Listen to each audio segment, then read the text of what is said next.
이건 물리학적으로 불가능합니다. 지하 500m 깊이의 열원을 3개월 안에 찾는다는 건 미친 짓이에요.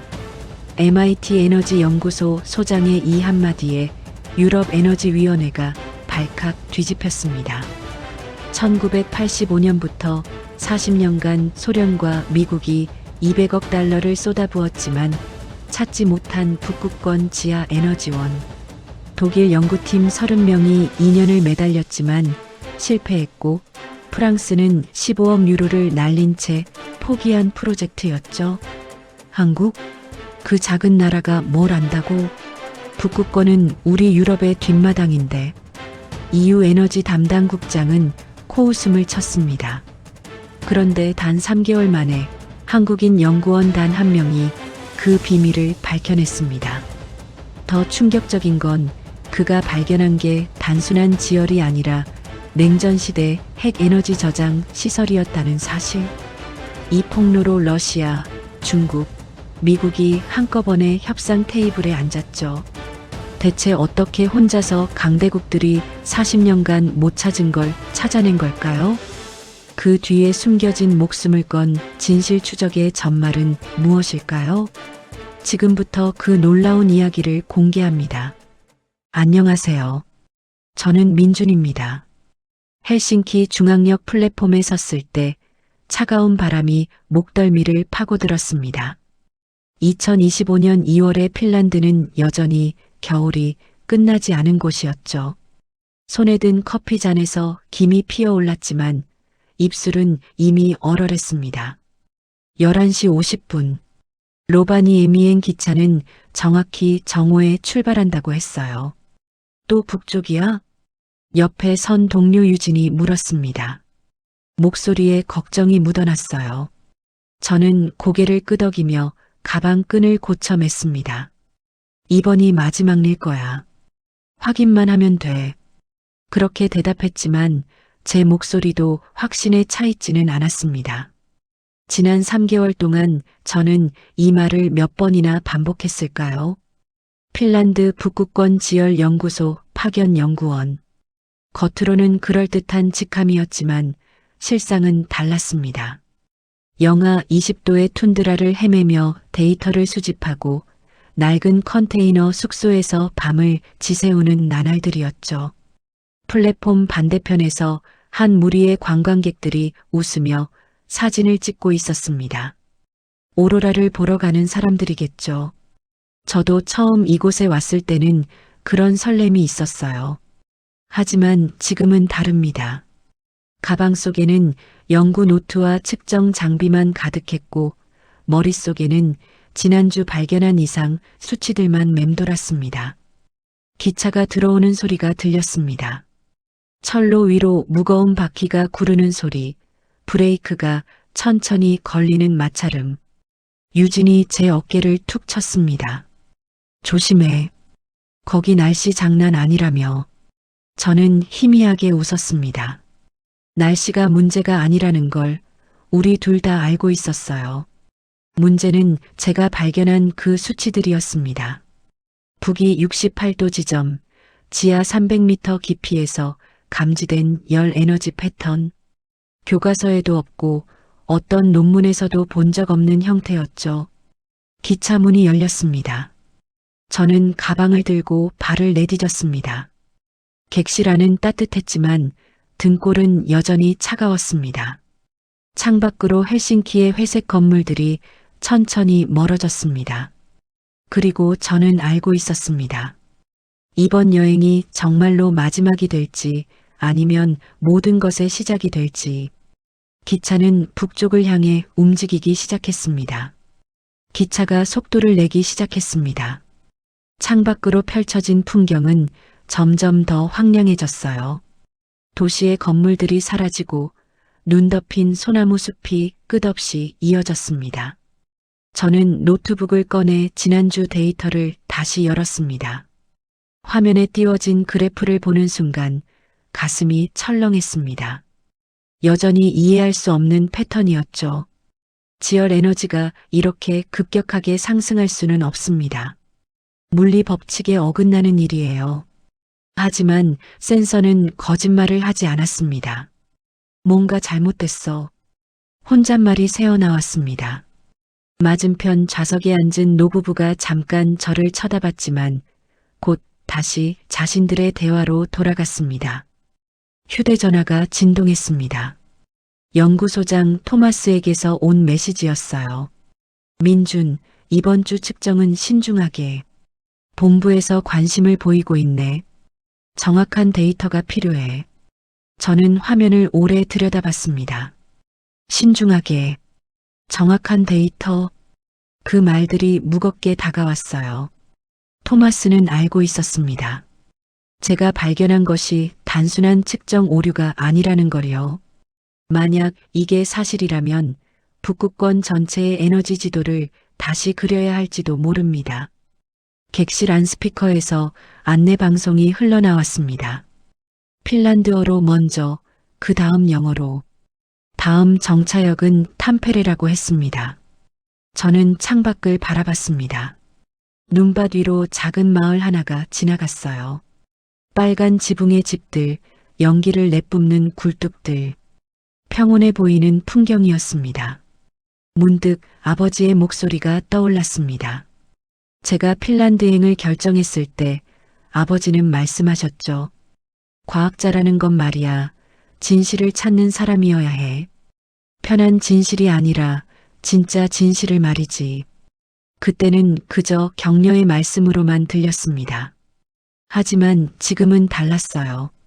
만약 제가 발견한 게 진실이라면 그건 편한 진실이 아닐 겁니다. 누군가에게는 불편한, 어쩌면 위험한 진실일 수도 있죠. 노트북 화면 속 그래프가 다시 눈에 들어왔습니다. 빨간색으로 표시된 이상치들. 저는 천천히 파일을 닫았습니다. 지금은 생각할 시간이었어요. 로바니에미까지는 아직 8시간이 남았습니다. 기차 바퀴가 철로를 두드리는 소리가 일정한 리듬을 만들어냈습니다. 저는 눈을 감았습니다. 하지만 머릿속에서는 여전히 그 수치들이 맴돌고 있었습니다. 그리고 한 가지 질문이 떠올랐습니다. 진실을 마주할 준비가 되어 있는가? 창밖의 하늘은 점점 더 어두워지고 있었습니다. 탐페레역에서 기차가 잠시 멈췄을 때 저는 플랫폼으로 내려가 차가운 공기를 들이마셨습니다. 담배를 피우는 건 아니지만 답답한 가슴을 풀어야 했어요. 역 매점에서 샌드위치와 물을 샀습니다. 계산대 직원이 핀란드어로 뭐라고 물었지만 저는 그냥 고개만 끄덕였습니다. 다시 기차에 올랐을 때 제자리에 누군가 앉아 있었습니다. 아니, 정확히는 제 맞은편이었어요. 30 중반쯤 되어 보이는 여성이었습니다. 짙은 갈색 코트를 입고 있었고 손에는 두꺼운 서류 뭉치를 들고 있었죠. 실례합니다. 여기 제 자리인데요. 저는 조심스럽게 말했습니다. 그녀가 고개를 들었어요. 날카로운 눈빛이었습니다. 아, 죄송해요. 저기 제 자리가 히터 바로 옆이라서요. 너무 더워서. 목소리는 부드러웠지만 뭔가 계산된 느낌이었습니다. 저는 가방을 선반에 올리며 앉았어요. 괜찮습니다. 그렇게 대답했지만 묘한 기분이 들었습니다. 기차 안은 그렇게 덥지 않았거든요. 그녀는 서류를 계속 들여다봤습니다. 저는 슬쩍 눈길을 주었어요. 페이지 위쪽에 EU에너지안보위원회라는 글자가 보였습니다.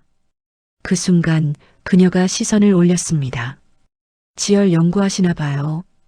갑작스러운 말에 저는 움찔했습니다. 그녀가 제 가방을 가리켰어요. 겉에 붙어 있는 연구소 스티커를 본 거였죠. 네, 그렇습니다. 로바니엠이 가시는 거예요? 네. 대화가 이어지는 게 불편했습니다. 하지만 그녀는 미소를 지으며 명함을 꺼냈어요. 저는 안나 라우리입니다. EU 에너지 정책 자문위원이에요. 북극권 에너지 프로젝트 모니터링 담당이죠. 명함을 받는 제 손이 미세하게 떨렸습니다. 우연이라고 하기엔 너무 완벽한 타이밍이었어요. 반갑습니다. 저는 박민준입니다. 한국 분이시군요. 핀란드까지 오셔서 연구하시다니 대단하세요.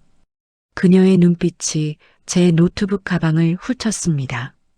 그냥 지나가는 시선이 아니었어요. 무언가를 확인하는 시선이었습니다. 요즘 북극권 지열 데이터가 흥미롭다고 들었어요. 특히 로바니에미 북쪽 지역이요. 제 심장이 빠르게 뛰기 시작했습니다. 이건 우연한 대화가 아니었어요. 그녀는 알고 있었습니다. 아니, 적어도 뭔가를 의심하고 있었죠.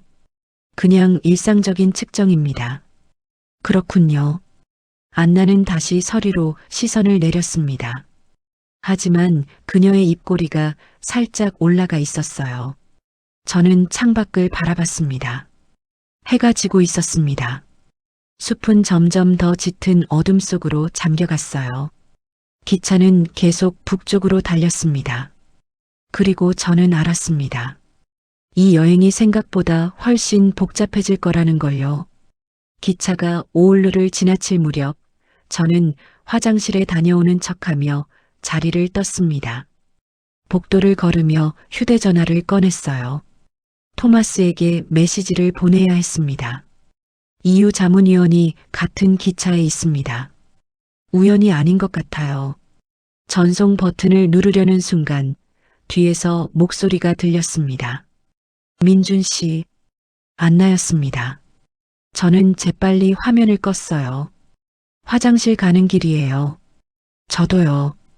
그런데 말인데, 그녀가 한 걸음 다가왔습니다. 복도 창문으로 들어오는 희미한 불빛이 그녀의 얼굴을 비췄어요.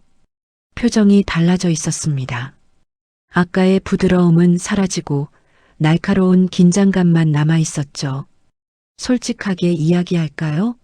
시간 낭비는 서로에게 좋지 않으니까. 제 등에 식은땀이 흘렀습니다. 무슨 말씀이신지. 북위 68도 지점, 지하 300m, 지난주 목요일 오후 4시 15분에 측정된 데이터. 제 숨이 멎었습니다. 그녀는 정확히 알고 있었어요. 날짜와 시간, 깊이까지. 어떻게? 이유는 북극권 모든 에너지 관련 연구를 모니터링합니다. 특히 비정상적인 수치가 보고될 때는요. 안나가 주머니에서 태블릿을 꺼냈습니다. 화면을 켰을 때 제 눈이 커졌어요. 거기에는 제가 측정한 그래프가 그대로 떠 있었습니다. 빨간색 이상치들, 급격한 열 에너지 상승 패턴. 모든 게 똑같았죠. 이걸 어디서? 연구소 서버는 생각보다 투명합니다. 특히 국제 협력 프로젝트에서는요. 그녀의 목소리가 낮아졌습니다. 문제는 이 데이터가 사실이라면 우리가 알던 북극권 에너지 지도가 완전히 틀렸다는 겁니다. 그리고 만약 이게 공개된다면, 공개되면 어떻게 되는데요? 제 목소리에 떨림이 섞였습니다. 안나는 잠시 침묵했습니다. 그녀의 눈빛이 복도 끝을 향했다가 다시 제게 돌아왔어요. 러시아가 움직입니다. 중국도 마찬가지고요. 이 정도 규모의 지열 에너지원이라면 북극권 전체의 전략적 가치가 재평가되죠. 에너지 패권 경쟁이 시작되는 겁니다. 제 머릿속이 하얘졌습니다. 저는 그냥 과학자였어요. 데이터를 측정하고 분석하는 사람. 국제 정치나 에너지 전쟁 같은 건 제 영역이 아니었습니다. 그래서 절 찾아오신 건가요? 당신이 내일 다시 측정할 겁니다. 맞죠? 안나의 질문에 저는 고개를 끄덕일 수밖에 없었어요. 그 데이터가 필요합니다. 공식 보고서가 올라가기 전에요. 그건 협조해 주시면 한국 정부와 EU 사이의 에너지 협력 파트너십에서 당신의 위치를 보장할 수 있습니다. 거부하신다면? 그녀는 문장을 끝내지 않았습니다. 하지만 의미는 명확했어요. 복도의 조명이 깜빡였습니다. 기차가 터널을 통과하고 있었죠. 어둠 속에서 안나의 얼굴이 사라졌다가 다시 나타났습니다. 저는 대답할 수 없었습니다. 복도에서 돌아왔을 때 제 손은 여전히 떨리고 있었습니다. 자리에 앉자마자 노트북을 열었어요. 하지만 화면만 멍하니 바라볼 뿐이었죠. 안나는 자기 자리로 돌아가 다시 서류를 들여다보고 있었습니다. 마치 아까의 대화가 없었던 것처럼요. 휴대전화가 진동했습니다. 토마스였어요. 민준, 무슨 일이야? 메시지가 중간에 끊겼네. 저는 주위를 둘러봤습니다. 안나는 이쪽을 보지 않고 있었어요. 손가락이 키보드 위를 맴돌았습니다. 전화 가능한가요? 잠시 후 토마스에게서 답장이 왔습니다. 지금은 회의 중이야. 10시쯤 전화할게. 저는 한숨을 내쉬었습니다. 10시. 아직 3시간이나 남았어요. 창밖은 완전히 어두워져 있었습니다. 가끔 지나가는 마을의 불빛만 보일 뿐이었죠. 머릿속이 복잡했습니다. 안나의 제안은 명확했어요. 데이터를 넘기면 안전하고 거부하면 위험하다. 하지만 그게 옳은 일일까요? 연구 데이터를 공식 절차 없이 넘긴다는 건 과학자로서 해서는 안 되는 일이었습니다. 과학자라는 건 말이야, 진실을 찾는 사람이어야 해. 아버지의 말이 다시 떠올랐습니다. 진실. 그렇다면 제가 해야 할 일은 명확했어요. 정확한 측정을 하고 제대로 된 경로로 보고하는 것. 그게 제 역할이었습니다. 하지만 다른 목소리도 들렸어요. 현실적인 목소리. 만약 이 데이터가 정말 중요하다면, 만약 이게 국제적인 분쟁의 불씨가 될 수 있다면, 저 혼자 감당할 수 있는 문제가 아니었습니다. 기차 안내 방송이 흘러나왔습니다. 로바니에미까지 2시간 반 남았다고 했어요. 저는 가방에서 연구 노트를 꺼냈습니다. 페이지를 넘기며 지난 3개월간의 기록을 훑었죠. 11월. 첫 측정. 정상 범위. 12월. 두 번째 측정. 약간의 상승. 1월. 세 번째 측정. 급격한 증가. 그리고 지난주. 폭발적인 수치. 패턴이 보였습니다. 뭔가가 지하에서 변하고 있었어요. 천천히, 그러나 확실하게. 만약 이게 자연현상이라면 학계에 보고해야 했습니다. 하지만 만약 인위적인 것이라면, 민준 씨, 커피 드실래요? 안나의 목소리에 저는 고개를 들었습니다. 그녀가 종이컵 2개를 들고 서 있었어요. 아니요, 괜찮습니다. 마음의 부담을 갖지 않으셔도 됩니다. 저는 그저 제 일을 하는 거예요. 당신도 마찬가지고요. 그녀가 제 옆자리에 커피를 놓았습니다. 김이 피어올랐죠. 생각해 보세요. 내일 아침까지 시간 있으니까. 안나는 다시 자기 자리로 돌아갔습니다. 저는 커피를 바라봤어요. 마시지 않았습니다.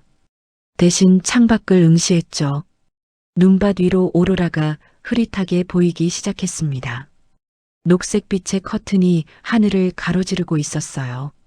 아름다웠습니다. 하지만 제 가슴속은 여전히 차갑고 무거웠습니다. 기차는 계속 북쪽으로 달렸습니다. 로바니에미역에 도착했을 때는 밤 11시였습니다. 플랫폼에 내리자 칼바람이 얼굴을 때렸어요. 영하 23도. 핸드폰 화면에 표시된 온도였습니다. 숨을 쉴 때마다 하얀 입김이 얼어붙는 것 같았죠. 역 앞에는 택시 몇 대가 대기하고 있었습니다. 저는 가방을 들고 첫 번째 택시로 향했어요. 뒤에서 안나의 목소리가 들렸습니다. 민준 씨, 내일 오전 9시. 연구소 앞 카페에서 뵙죠. 저는 대답하지 않았습니다. 택시 문을 열고 탔어요. 기사에게 숙소 주소를 말했습니다. 툰드리 로지요? 거기 멀어요. 40분 걸려요. 괜찮습니다. 택시가 출발했습니다. 백미러로 보니 안나가 다른 택시에 타고 있었어요. 그녀도 같은 방향으로 가는 걸까요? 차창 밖으로 로바니에미 시내가 지나갔습니다. 크리스마스 장식이 아직 남아있는 거리, 불 꺼진 상점들, 텅 빈 광장. 관광 시즌이 끝난 북구권 도시는 이렇게 조용했습니다. 한국 사람이에요? 기사가 물었습니다. 네. 여기서 뭐해요? 관광? 일입니다. 아, 연구소 사람이구나. 요즘 그쪽 사람들 많이 와요. 지난주에도 독일 사람들 태웠어요. 제 귀가 번쩍 뛰었습니다. 독일 사람들요? 네. 3명이었어요. 큰 가방 들고 왔죠. 연구소 말고 북쪽 채굴 지역으로 갔어요. 채굴 지역? 제가 내일 가야 할 곳이었습니다. 우연일까요? 그 사람들 뭐 하는 사람들인지 아세요? 글쎄요. 말 안 했어요. 조용했어요. 택시는 시내를 벗어나 어두운 도로로 접어들었습니다. 헤드라이트가 비추는 것은 끝없는 눈밭뿐이었어요. 가끔 나무 그림자가 스쳐 지나갔습니다. 휴대전화가 울렸습니다. 토마스였어요. 저는 재빨리 받았습니다. 여보세요. 민준, 지금 어디야? 로바니엠이 가는 중입니다. 전화 너머로 토마스의 한숨이 들렸어요. 들어봐. 오늘 오후에 본부에서 연락이 왔어. EU에너지위원회에서 내 연구에 관심을 보이고 있대. 공식적으로 알고 있습니다. 기차에서 그쪽 사람을 만났어요. 뭐? 토마스의 목소리가 높아졌습니다. 안나 라울이라는 사람이요. 자문위원이라고 했어요. 잠시 침묵이 흘렀습니다. 토마스가 뭔가를 생각하고 있는 게 느껴졌어요. 민준아, 조심해. 이 일이 생각보다 커지고 있어. 본부에서는 내가 내일 측정을 중단하고 돌아오길 원해. 중단이요? 왜요? 압력이 들어오고 있어. 어디서인지는 모르겠지만 내 연구를 주목하는 곳이 많아. 한국 대사관에서도 연락이 왔어. 제 심장이 두근거렸습니다. 무슨 일이 벌어지고 있는 건가요? 나도 정확히는 몰라. 하지만 내가 발견한 게 뭔지는 알아야 할 것 같아. 내일 측정은 해. 그런데 데이터는 누구한테도 주지 마. 나한테만 직접 보내. 네. 조심해, 민준아. 전화가 끊어졌습니다. 저는 창밖을 바라봤어요. 오로라가 더 선명하게 보였습니다. 하늘 전체를 뒤덮은 녹색빛의 물결. 아름다웠지만 어딘가 불길했습니다. 택시가 숙소 앞에 멈췄습니다. 나무로 지은 작은 로지였어요. 창문에 불이 켜져 있었습니다. 저는 요금을 내고 내렸습니다. 그리고 알았습니다.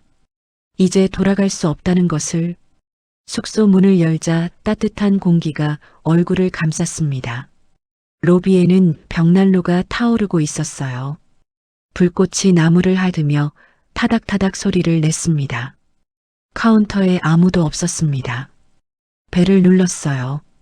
잠시 후 안쪽에서 발소리가 들렸습니다. 문이 열리며 한 남자가 나왔어요. 50대쯤 되어 보였습니다. 회색 수염에 두꺼운 스웨터를 입고 있었죠. 민준 씨죠? 기다리고 있었습니다. 유창한 한국어였습니다. 저는 놀라 눈을 깜빡였어요. 한국말을 하시네요. 20년 전에 서울에서 살았습니다. 저는 마르쿠스예요. 여기 주인이죠. 그가 악수를 청했습니다. 손이 거칠고 따뜻했어요. 방은 2층입니다. 짐 들어드릴까요? 괜찮습니다. 제가 들고 갈게요. 계단을 오르는데 마르쿠스가 뒤따라왔습니다. 연구소 일하러 오셨죠? 요즘 그쪽 분들 많이 오십니다. 네, 측정 때문에요. 북쪽 채굴 지역 가시나요? 저는 걸음을 멈췄습니다. 그가 어떻게 알았을까요? 거기 조심하셔야 합니다. 마르쿠스의 목소리가 낮아졌어요. 방문을 열며 그가 안으로 들어왔습니다. 창문을 확인하고 히터를 켰죠. 그러고는 문을 닫았습니다. 민준 씨, 솔직하게 물어볼게요. 당신 지열 이상 현상 조사하러 온 거 맞죠? 제 등에 식은땀이 흘렀습니다. 어떻게? 저도 예전에 연구소에서 일했습니다. 지질학자였어요. 20년 전 일이지만요. 마르쿠스가 창가로 걸어갔습니다. 커튼을 살짝 젖히고 밖을 내다봤어요. 그때도 똑같은 일이 있었습니다. 이상한 지열 패턴, 설명할 수 없는 에너지 변화. 우리 팀이 측정했죠. 그래서요? 프로젝트가 중단됐습니다. 갑자기, 이유도 모르게. 그리고 일주일 후 우리 팀장이 사라졌어요. 제 심장이 쿵 내려앉았습니다. 사라졌다뇨? 사고사로 처리됐습니다. 빙판에서 미끄러졌다고. 하지만 우리는 알았어요. 그건 사고가 아니었다는 걸요. 마르쿠스가 돌아섰습니다. 그의 눈빛이 진지했어요. 그 후로 저는 연구소를 떠났습니다. 이 숙소를 차렸죠. 조용히 살려고요. 그런데 3개월 전부터 이상한 사람들이 또 오기 시작했어요. 독일, 프랑스, 중국. 모두 같은 곳으로 가더군요. 채굴 지역으로요? 네. 그리고 모두 같은 질문을 했습니다. 20년 전 연구 기록이 어디 있냐고요? 저는 침대에 앉았습니다. 다리에 힘이 풀렸어요. 왜 저한테 이 얘기를 하시는 거죠? 당신 눈을 봤습니다. 뭔가 발견했다는 걸 알 수 있어요. 그리고 당신이 위험에 처할 거라는 것도요. 마르쿠스가 주머니에서 작은 USB를 꺼냈습니다. 이건 20년 전 우리 팀의 원본 데이터입니다. 제가 몰래 복사해뒀죠. 당신한테 필요할 겁니다. 다음 날 아침 6시 저는 침대에서 일어났습니다. 창밖은 아직 어두웠어요. 북극권의 겨울은 해가 늦게 떴습니다. 마르쿠스가 준 USB를 노트북에 꽂았습니다. 파일이 열렸어요. 20년 전 데이터였습니다. 화면을 보는 순간 숨이 멎었어요. 그래프 패턴이 제가 측정한 것과 똑같았습니다. 이게 20년 전에도 있었다고? 혼잣말이 새어나왔습니다. 그렇다면 이건 우연이 아니었어요. 주기적으로 반복되는 현상일 수도 있었습니다. 파일을 더 열어봤습니다. 측정 지점, 깊이, 온도 변화, 모든 게 기록되어 있었어요. 그런데 마지막 페이지에 이상한 메모가 있었습니다. 지하 500m, 인공 구조물 확인, 추가 조사 필요, 인공 구조물, 제 손가락이 떨렸습니다. 자연현상이 아니라는 뜻이었어요. 노크 소리가 들렸습니다. 문을 열자 마르쿠스가 서 있었어요. 손에 커피 2잔을 들고요. 잠 못 주무셨죠? 파일 봤습니다. 인공 구조물이라는 게 뭔가요? 마르쿠스가 방으로 들어와 문을 닫았습니다. 우리도 정확히는 몰랐어요. 레이더로 확인했을 때 뭔가가 있었습니다. 금속 반응이 나왔죠. 하지만 더 조사하기 전에 프로젝트가 중단됐어요. 누가 만든 건가요? 모릅니다. 하지만 오래된 거였어요. 아마 냉전 시대 것일 수도. 그때 창밖에서 차 소리가 들렸습니다. 저는 커튼을 젖혔어요. 검은색 SUV 한 대가 숙소 앞에 멈춰 섰습니다. 누구죠? 모르겠습니다. 차에서 2명이 내렸습니다. 어두운 코트를 입은 남자들이었어요. 한 명은 동양인, 다른 한 명은 서양인이었습니다. 저 사람들 연구소 사람 아닙니다. 마르쿠스의 목소리에 긴장이 묻어났어요. USB 숨기세요. 빨리. 저는 재빨리 USB를 뽑아 가방 안쪽 주머니에 넣었습니다. 노트북을 닫았어요. 초인종이 울렸습니다. 마르쿠스가 계단을 내려갔습니다. 저는 문틈으로 아래를 내다봤어요. 박민준 씨 계십니까? 동양인 남자의 목소리였습니다. 한국어였어요. 누구신데요? 마르쿠스가 물었습니다. 주한 핀란드 대사관입니다. 긴급한 용건이 있어서요. 저는 심호흡을 했습니다. 그리고 계단을 내려갔어요. 제가 박민준입니다. 두 남자가 저를 쳐다봤습니다. 동양인 남자가 명함을 내밀었어요. 대사관 과학협력관 김재훈입니다. 잠깐 이야기 좀 할 수 있을까요? 무슨 일인데요? 안에서 이야기하시죠. 그들이 로비로 들어왔습니다. 마르쿠스가 걱정스러운 눈빛으로 저를 봤어요. 김재훈이 서류 봉투를 꺼냈습니다. 어젯밤 한국 정부로부터 지시가 내려왔습니다. 박민준 씨의 연구 활동을 즉시 중단하고 귀국 조치하라는 내용입니다. 귀국이요? 왜요? 국가안보와 관련된 사항입니다. 자세한 건 서울에서 브리핑 받으실 겁니다. 제 머릿속이 하얘졌습니다. 국가안보. 이 말이 뜻하는 건 하나였어요. 제가 발견한 게 정말 위험한 것이라는 거였습니다. 귀국은 할 수 없습니다. 제 입에서 튀어나온 말이었습니다. 김재훈의 눈빛이 차갑게 변했어요. 이건 요청이 아닙니다. 명령이에요. 저는 연구자입니다. 측정을 끝내야 해요. 박민준 씨 상황을 이해하지 못하시는 것 같은데 그때 밖에서 또 다른 차 소리가 들렸습니다. 모두 창문을 돌아봤어요. 흰색 승합차 한 대가 멈춰 섰습니다. 안나가 내렸어요. 그리고 그 뒤로 3명의 남자가 더 내렸습니다.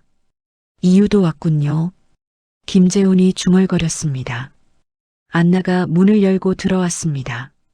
그녀의 시선이 저를 향했어요. 민준 씨 약속 시간 전인데 벌써 손님이 계시네요. 안나 라우리 씨죠? 이 사람은 우리 관할입니다. 김재훈이 가로막았습니다.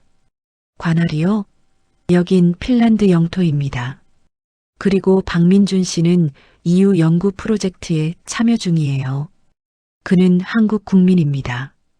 두 사람의 눈빛이 부딪혔습니다. 공기가 팽팽해졌어요.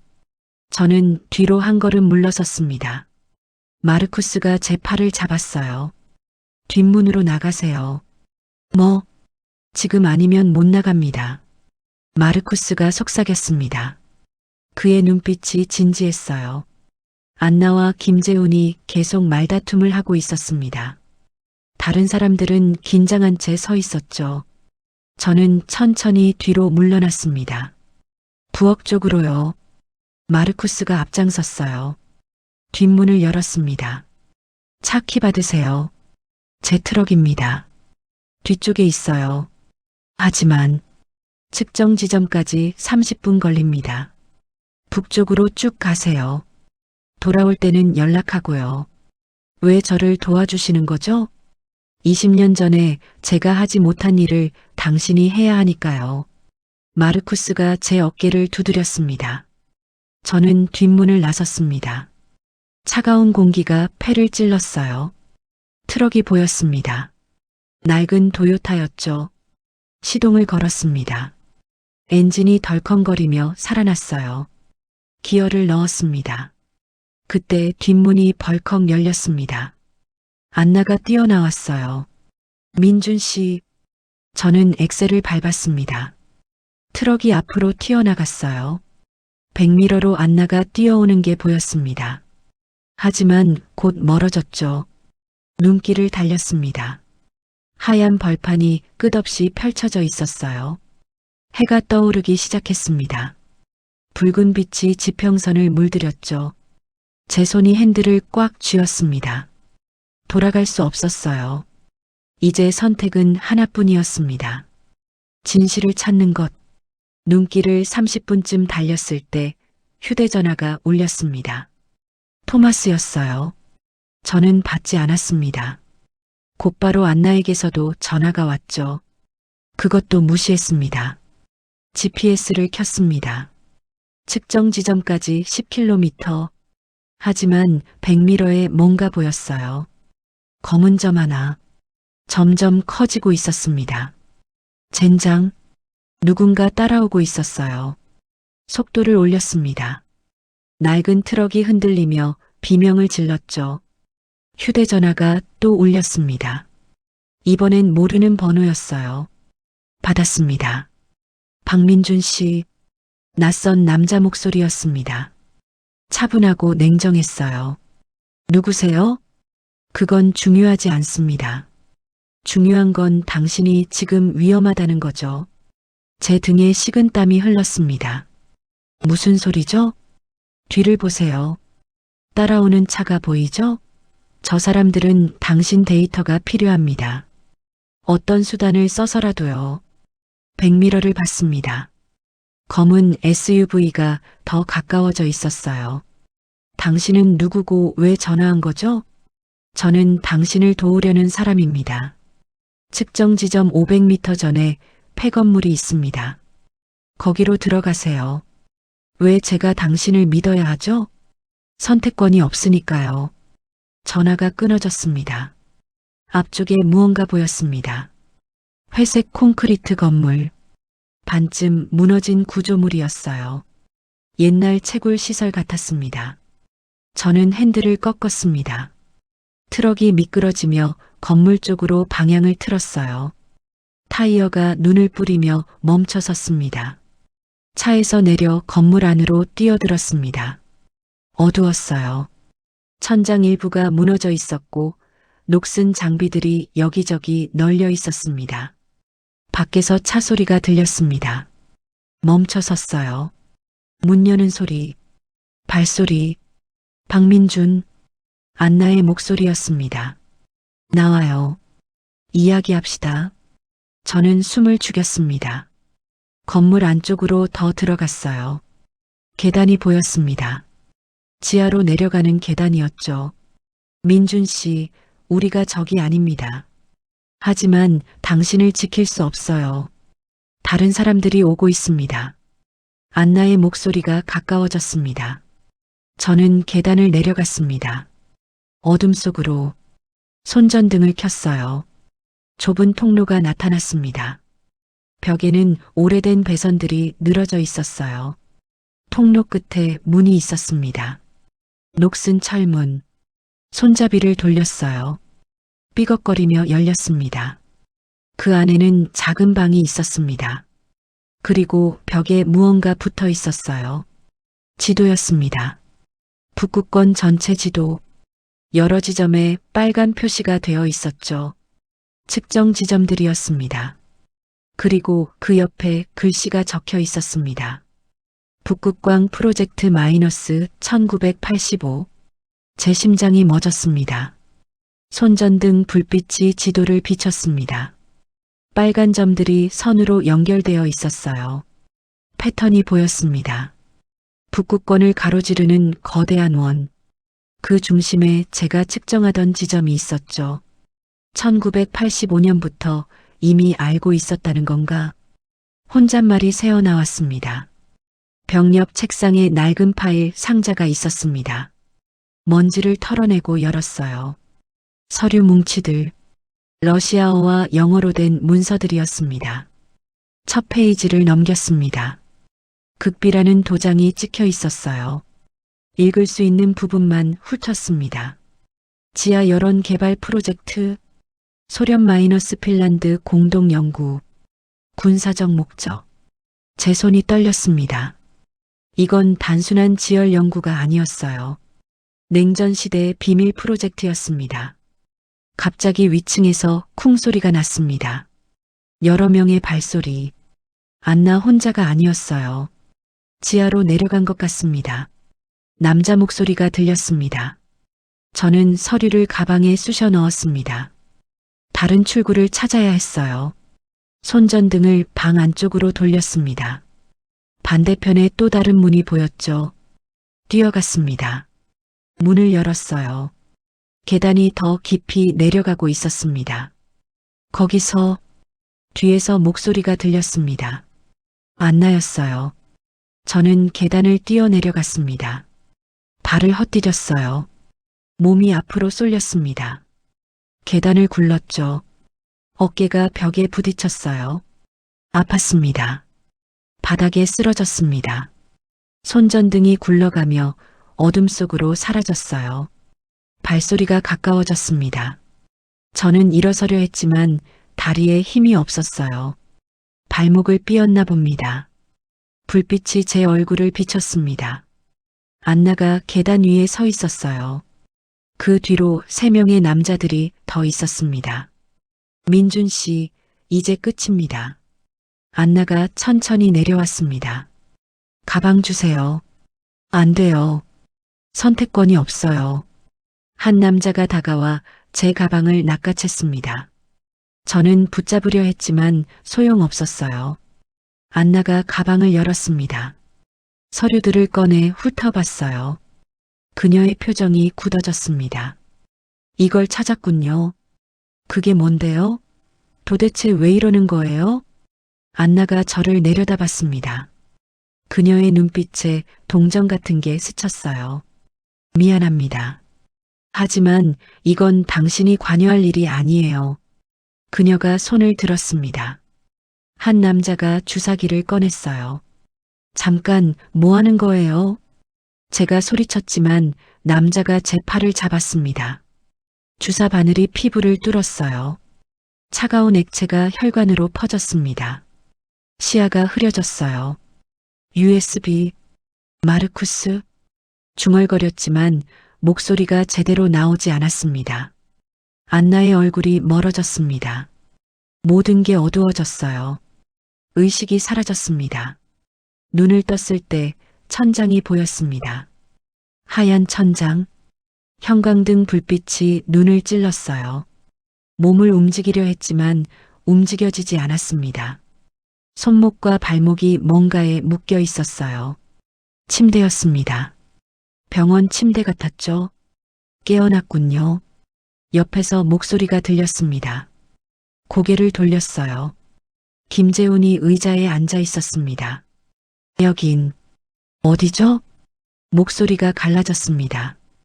입안이 바짝 말랐어요. 로바니에미 의료시설입니다. 안전한 곳이에요. 왜 저를 묶어놨죠? 안전을 위해서입니다. 당신 안전이요. 김재훈이 물컵을 가져왔습니다. 빨대를 입에 대주었어요. 저는 물을 마셨습니다. 얼마나 잤죠? 이틀입니다. 제 가슴이 철렁했습니다. 이틀이나. 제 가방은요? 서류들은요? EU에서 회수했습니다. 그리고 당신 연구 데이터도 모두 압수됐어요. 안 돼. 저는 침대에 머리를 떨어뜨렸습니다. 모든 게 끝났어요. 증거도 데이터도 아무것도 없었습니다. 토마스는요? 연구소에서 해임됐습니다. 당신을 도왔다는 이유로요. 마르쿠스는요? 김재훈이 잠시 침묵했습니다. 그 사람 숙소는 어젯밤에 불이 났습니다. 다행히 사람은 다쳤어요. 하지만 건물은 전소됐죠. 제 눈에서 눈물이 흘렀습니다. 제 잘못이었어요. 제가 그들을 위험에 빠뜨렸습니다. 왜요? 왜 이래야 하는 거죠? 민준 씨, 당신이 발견한 건 단순한 지열 현상이 아닙니다. 1985년 소련이 시작한 비밀 프로젝트예요. 북극권 지하에 에너지 저장 시설을 만든 겁니다.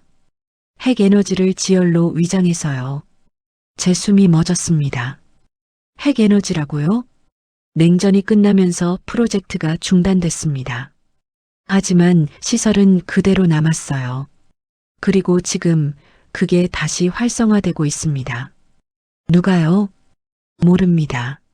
하지만 러시아, 중국, EU, 미국 모두가 그걸 원하고 있어요.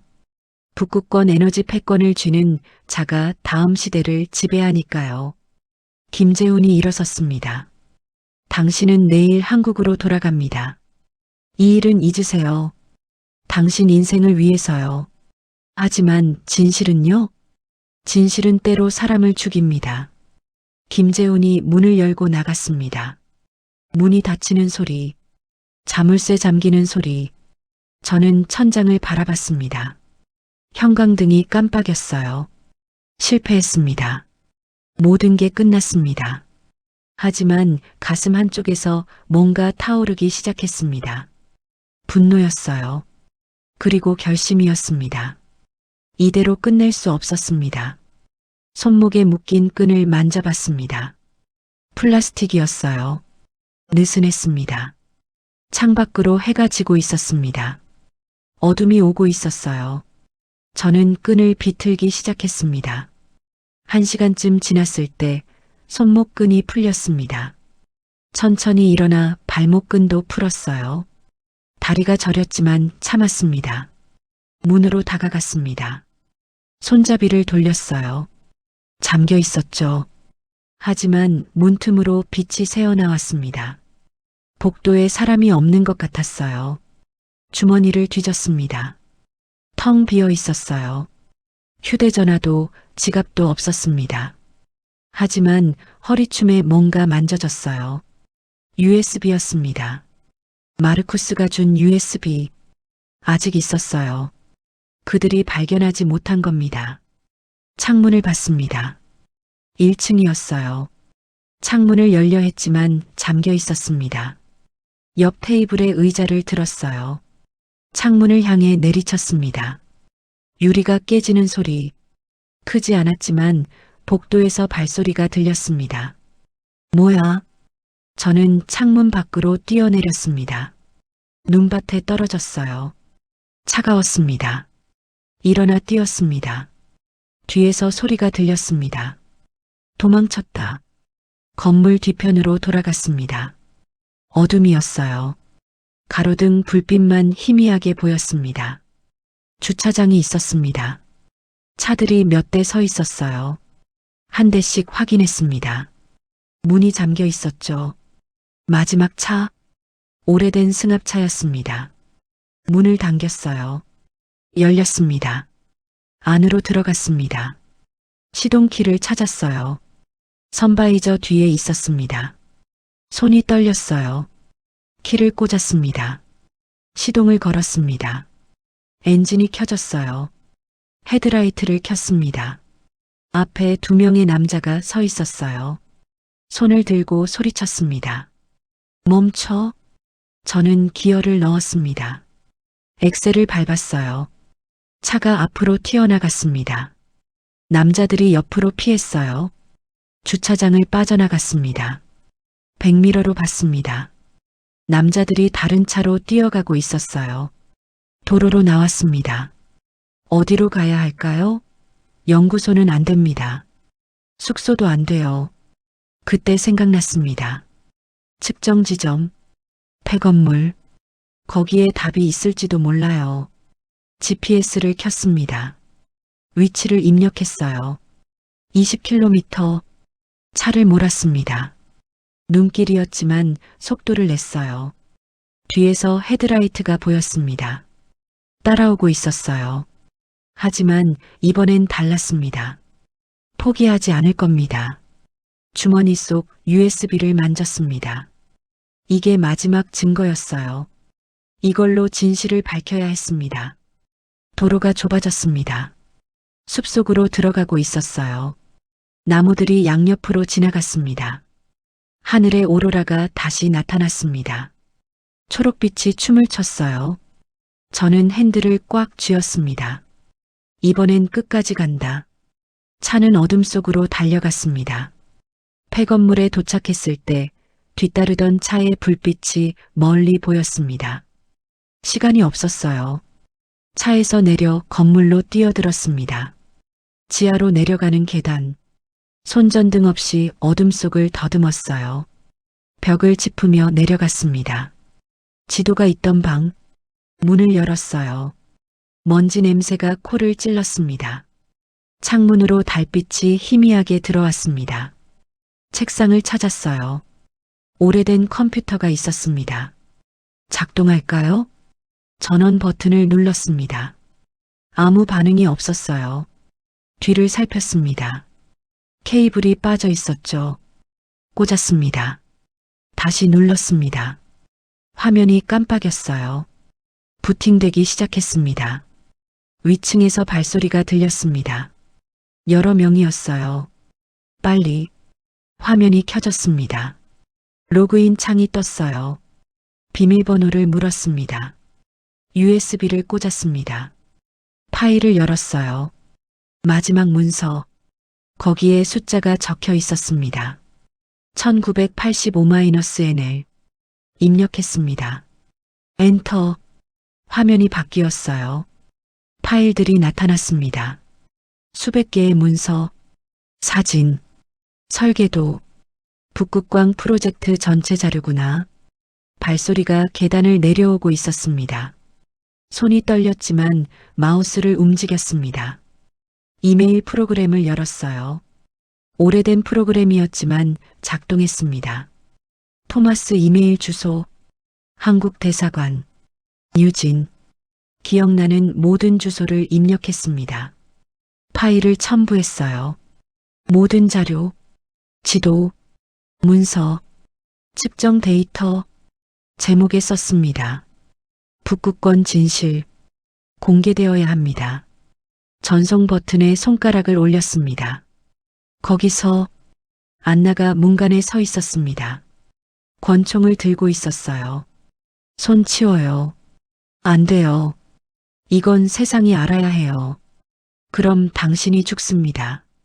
상관없어요. 저는 버튼을 눌렀습니다. 총소리가 울렸습니다. 하지만 총알은 제게 오지 않았어요. 천장을 맞췄습니다. 다음엔 당신이에요. 안나의 손이 떨리고 있었어요. 그녀도 망설이고 있었습니다. 화면에 메시지가 떴습니다. 전송 완료. 저는 미소 지었습니다. 늦었어요. 안나가 컴퓨터로 달려왔습니다. 화면을 봤어요. 그녀의 얼굴이 창백해졌습니다. 당신이 뭘 한 건지 알아요? 진실을 밝힌 거예요. 밖에서 헬리콥터 소리가 들렸습니다. 점점 가까워졌어요. 건물이 흔들렸습니다.